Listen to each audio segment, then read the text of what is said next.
Bismillahirrahmanirrahim. Assalamualaikum warahmatullahi wabarakatuh. Bertemu kembali dalam sesi Pancasila and Citizenship Question and Answer Series atau Pancasila dan Kewarganegaraan Question and Answer Series.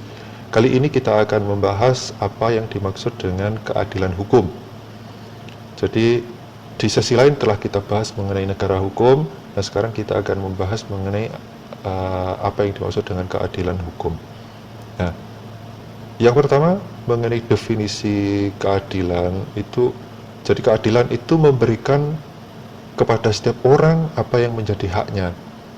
Memberikan kepada setiap orang yang menjadi haknya, itu adalah keadilan. Nah, keadilan hukum itu merupakan salah satu tujuan hukum yang paling banyak dibicarakan sepanjang sejarah perjalanan filsafat hukum. Tujuan hukum bukan hanya keadilan sebenarnya, tetapi juga kepastian hukum dan kemanfaatan hukum. Jadi ada 3 tujuan hukum: keadilan, kepastian, dan kemanfaatan. Yang idealnya hukum itu memang mengakomodasi ketiganya. Putusan pengadilan, putusan hakim itu sedapat mungkin merupakan hasil kumpulan atau kompilasi dari ketiganya. Nah, tapi sekalipun demikian, tetap ada yang berpendapat bahwa di antara ketiga tujuan hukum tersebut, keadilan itu merupakan tujuan hukum yang paling penting. Bahkan ada yang berpendapat bahwa keadilan adalah tujuan hukum satu-satunya. Nah, oke. Mengenai tujuan hukum, kita bisa ulas sedikit ya. Tujuan hukum keadilan itu maksudnya adalah pelaksanaan hukum. Jika tidak adil, itu akan mengganggu stabilitas nasional. Kemudian kepastian hukum itu jika seseorang yang melanggar hukum akan dituntut pertanggungjawabannya melalui proses pengadilan, dan apabila terbukti bersalah akan dihukum. Itu kepastian hukum. Kemudian kemanfaatan hukum itu adalah melihat unsur kemanfaatannya sejauh mana, atau hukum yang ditetapkan tersebut bermanfaat atau tidak bagi manusia. Nah, jadi ada 3 unsur penegakan hukum: keadilan, kepastian, dan kemanfaatan. Oke. Nah, sekarang kita, karena keadilan hukum itu dilakukan oleh negara, maka kita melihat dulu 4 fungsi negara ya. Kita melihat kembali 4 fungsi negara untuk mencapai tujuan negara. Yang fungsi yang pertama adalah melaksanakan penertiban dan keamanan. Kemudian yang kedua, mengusahakan kesejahteraan dan kemakmuran rakyat. Yang ketiga, pertahanan dan keamanan.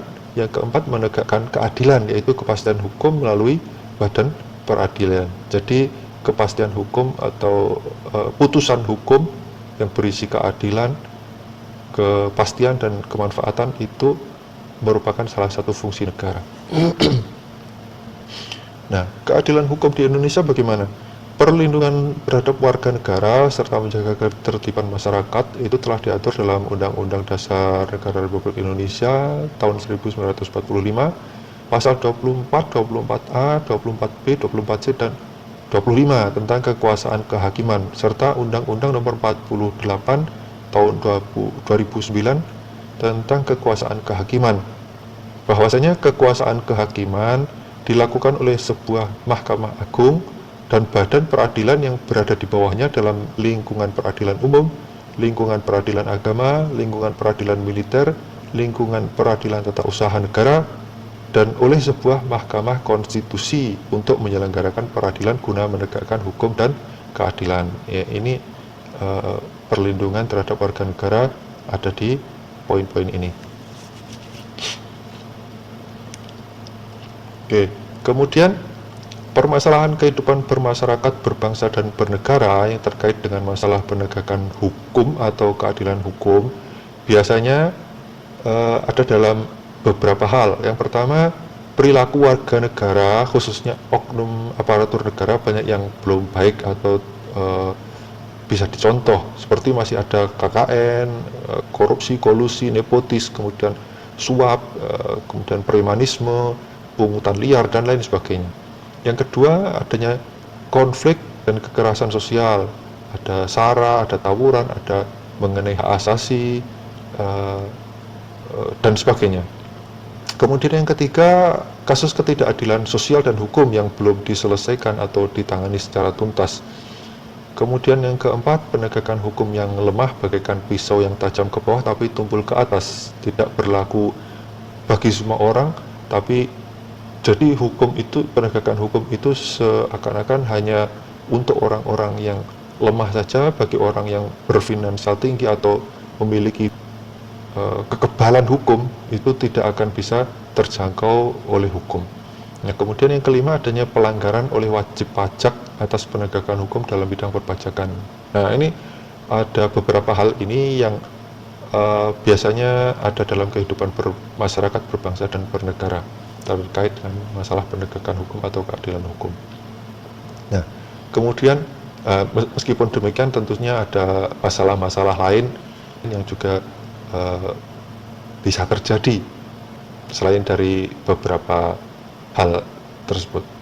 Nah, sekarang lembaga penegak hukum itu apa saja? Lembaga penegak hukum itu yang pertama kepolisian. Kepolisian itu berfungsi sebagai lembaga penyidik. Kepolisian merupakan alat negara penegak hukum yang bertugas memelihara keamanan dan ketertiban di dalam negeri. Nah, yang kedua, kejaksaan. Ini berfungsi sebagai lembaga penuntut. Jaksa adalah pejabat fungsional yang diberi wewenang oleh undang-undang untuk bertindak sebagai penuntut umum. Kemudian yang ketiga, kehakiman. Ini berfungsi sebagai lembaga pemutus atau pengadilan. Kehakiman ini merupakan lembaga yang diberi kekuasaan untuk mengadili. Hakim adalah jabatan peradilan negara yang diberi wewenang oleh undang-undang untuk mengadili. Nah, yang keempat, penasihat hukum yang berfungsi sebagai lembaga pemberi bantuan hukum. Penasihat hukum ini merupakan istilah yang ditujukan kepada pihak atau orang yang memberikan bantuan hukum. Memberikan bantuan hukum, baik penasihat hukum ini ada yang berdiri sendiri ataupun terhimpun dalam organisasi tertentu seperti Lembaga Bantuan Hukum atau Ikatan Advokat Indonesia atau Ikatan Penasehat Hukum Indonesia dan lain sebagainya. Oke. Kemudian lembaga peradilan di Indonesia itu apa saja? Lembaga peradilan di Indonesia itu secara garis besar terpisah menjadi dua, yaitu peradilan khusus dan peradilan umum.